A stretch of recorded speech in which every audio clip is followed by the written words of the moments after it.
Welcome back, my dear students. In the previous video, we have discussed about the equality of dimension of a space and its dual. And actually, a basis of the dual space can be defined with regards to the basis of the original space. Now, as a consequence of the previous theorem, we have the following lemma. So, lemma,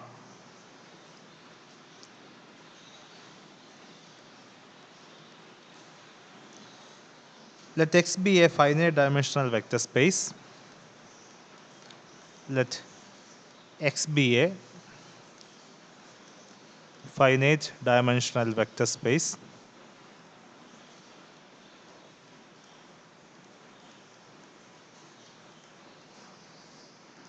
If x naught belongs to X has the property that if x naught element of X has the property that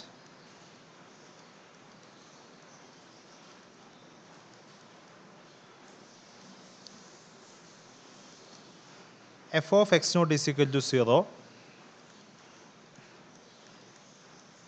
for all f element of x star, then x naught itself is 0. So this theorem states that let X be a finite dimensional vector space and x naught be an arbitrary point such that for every linear functional on its dual space, the image of the function f at the point x naught is 0 for every linear functional defined on the dual space. Then the point itself is 0. So the only point which makes the image as 0 for every linear functional is the point 0 itself. Or the identity element is the only element which maps onto identity element corresponding to every linear functional f defined on capital X or for every f in the dual space. So we will prove this.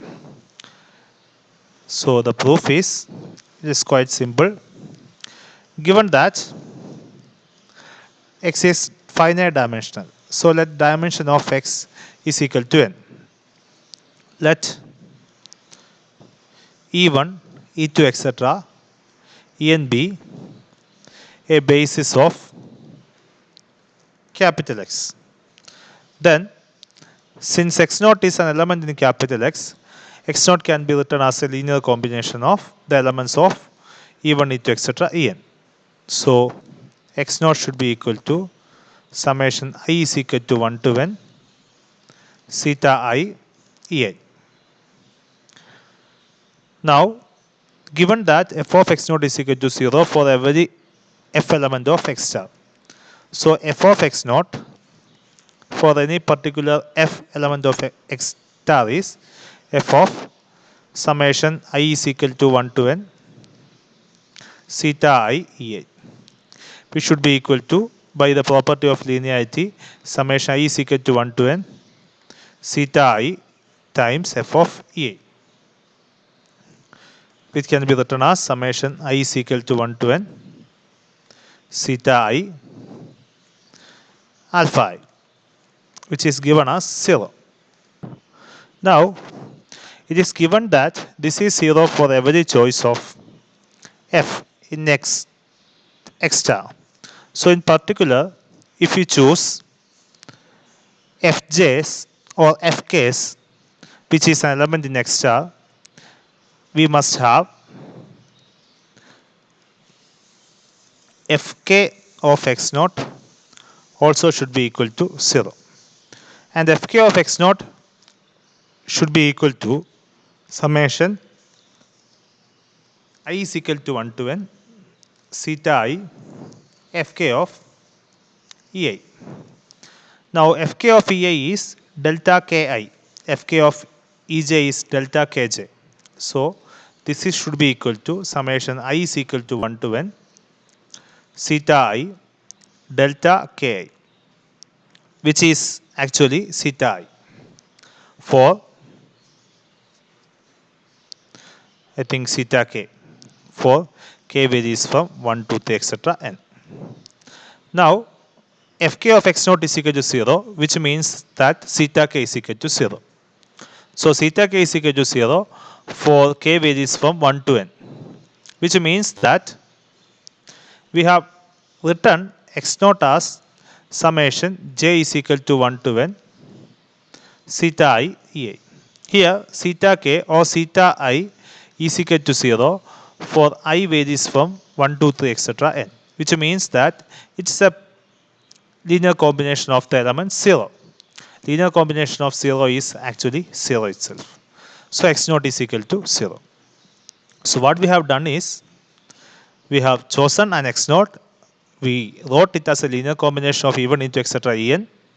Then wrote f of x naught as the linear combination of f of vj.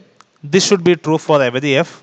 So in particular, this should be true for fk as well. So we take fk of x naught, which should be equal to zeta k. Fk of x naught should be equal to 0 means zeta k is equal to 0 for k varies from 1 to n. We can take f1, f2, etc. fn as well. So corresponding to we get zeta 1, zeta 2, etc. zeta n, which should be equal to 0, which means that all the constants are 0. All the constants are 0 means its combination is also 0, which means that the vector x naught is also 0.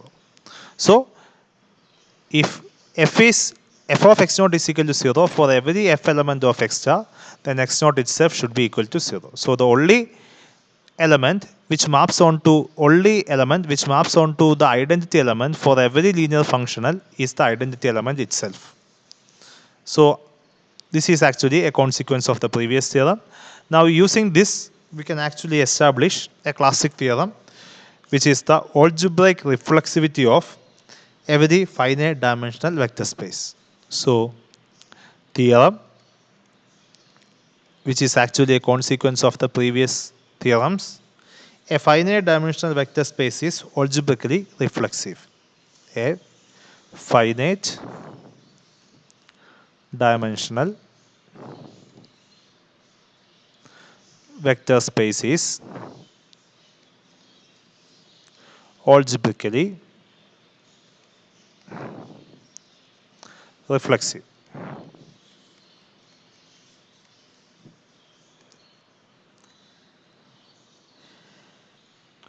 Now, in order to prove that a vector space X is algebraically reflexive, we have to establish that the canonical mapping C, which is defined from X to X double star, the double dual, is onto.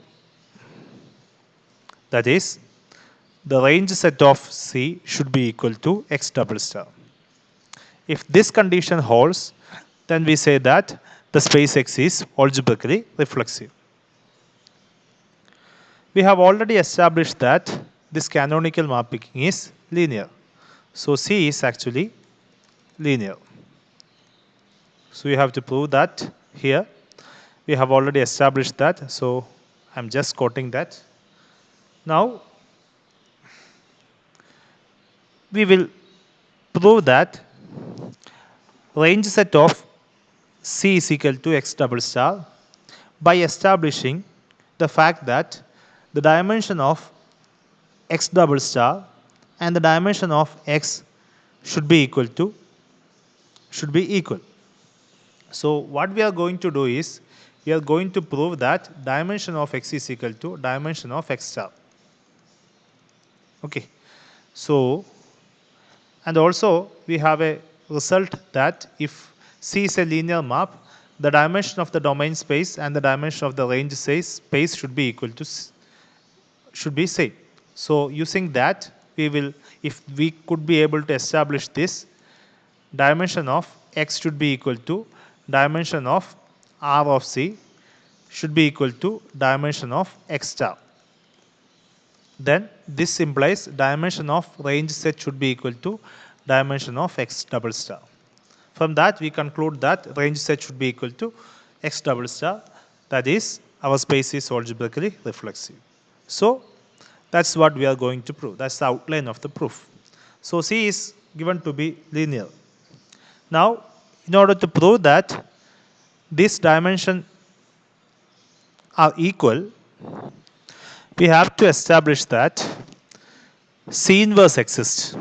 So the first thing which we are going to establish is the fact that C inverse exists. So in order to prove that C inverse exists, we have to prove that C is actually 1 1, or the null space of C contains only the 0 element. So we are going to prove that C inverse exists. Since C is linear, in order to prove this, it is enough to prove that null space of C contains only set 0. Okay. So we take C x naught is equal to 0.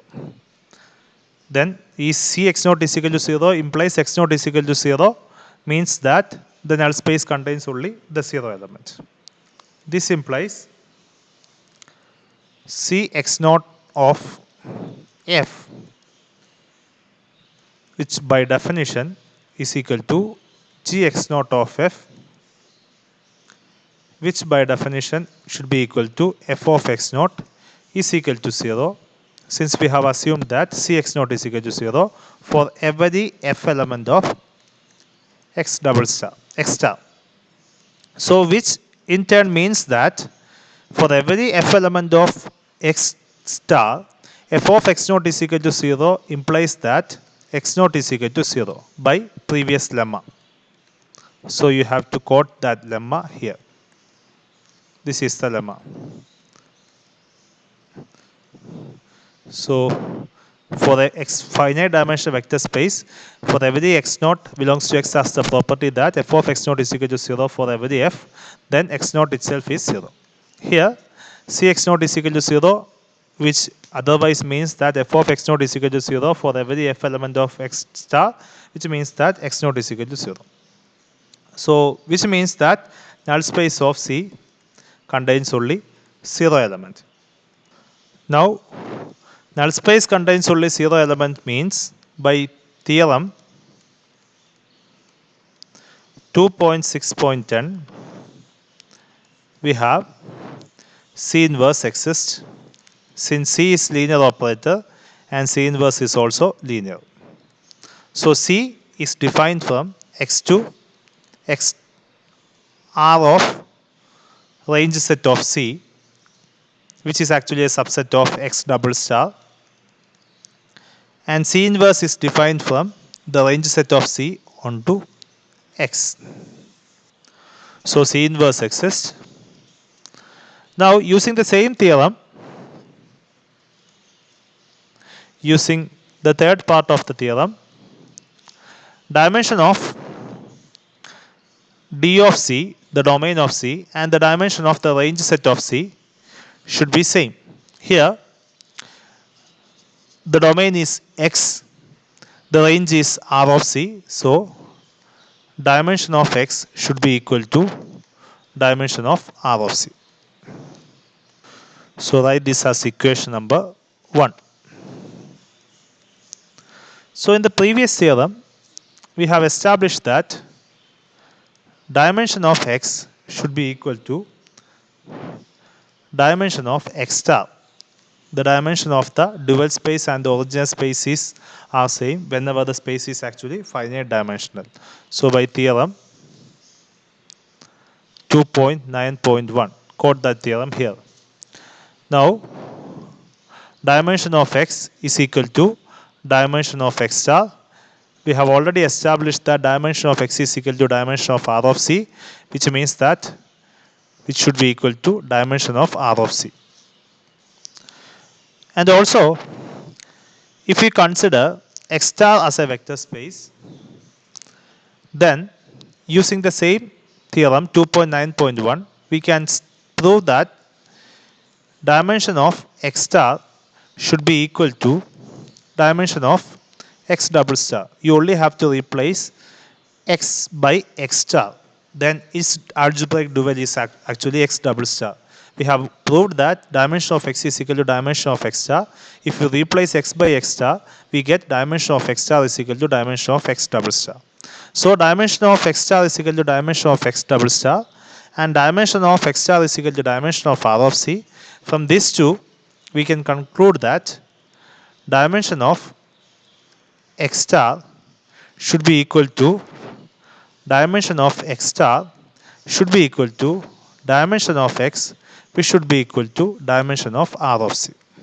So combining the first and fourth part, we get dimension of x star should be equal to dimension of the range space R of C. So which in turn means that x double star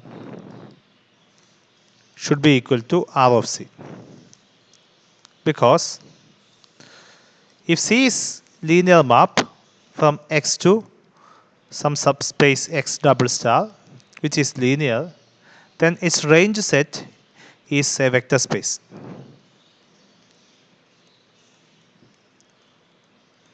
By 2.6.9 theorem.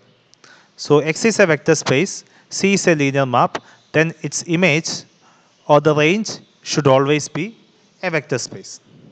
So which means that R of C is a vector space and X double star, which is the double dual of X, is also a vector space. So R of C should be a subspace of x double star. Now we have another theorem which says that if X is a finite dimensional space, X is finite dimensional space,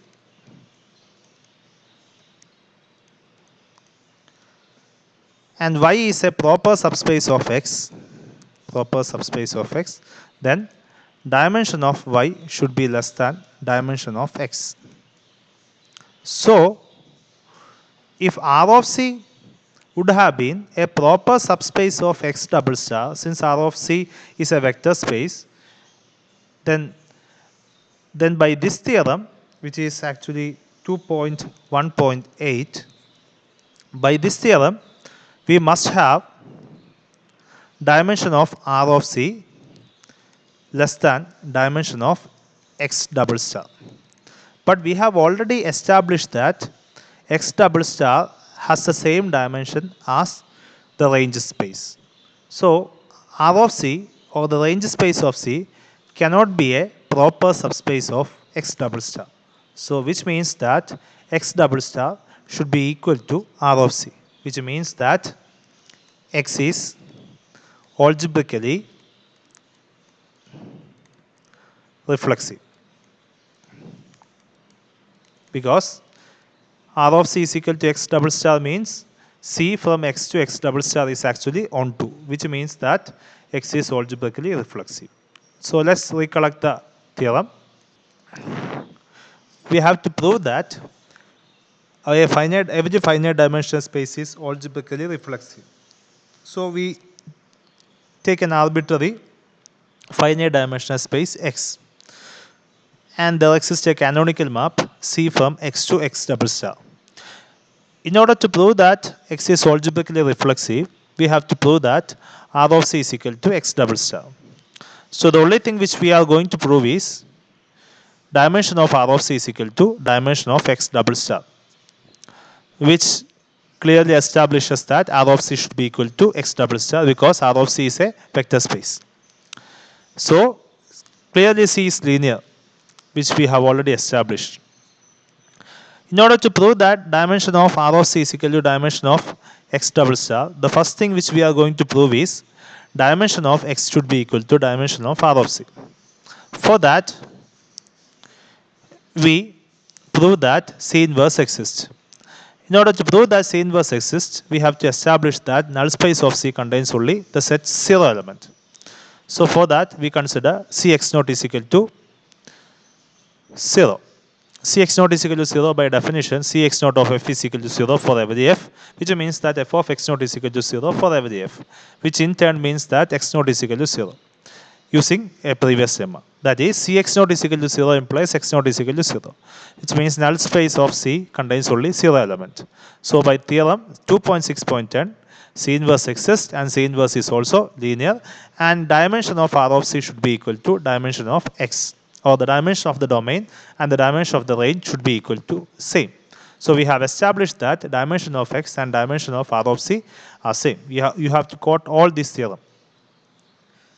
Now, by previous theorem, we have dimension of X and its dual are same. Dimension of X is equal to dimension of X star because X is finite dimensional. Now, dimension of X is equal to dimension of R of C, which we have established. Combining these three, we get dimension of X is equal to dimension of X star is equal to dimension of R of C. Now, replace X by X star in this relation. We get dimension of X star is equal to dimension of X double star. Combining all these, we get dimension of X double star is equal to dimension of X star is equal to dimension of X is equal to dimension of R of C. That is, dimension of X double star is equal to dimension of R of C, which in turn means that X double star is equal to R of C, because C from X to X double star, the canonical map is actually linear. So X is a vector space means its range space is also a vector space because C is linear by 2.6.9 theorem. So R of C is a proper subspace of the vector space X double star. Since X is finite dimensional, we have a theorem. Every proper subspace of X has dimension which is strictly less than the dimension of X. Here dimension of X star double star should be equal to dimension of R of C. And R of C is actually a subspace of X double star. So if at all R of C would have been a proper subspace of X double star, then dimension of R of C should have been strictly less than dimension of X double star. Here we have established that both the dimensions are same. So R of C cannot be a proper subspace of X double star. So R of C should be equal to X double star, which means that X is algebraically reflexive, or the canonical map is onto. So as a consequence of the theorem which establishes that dimension of the dual and the dimension of the original space are same, we can clearly establish another fact that every finite dimensional space is algebraically reflexive. Thank you.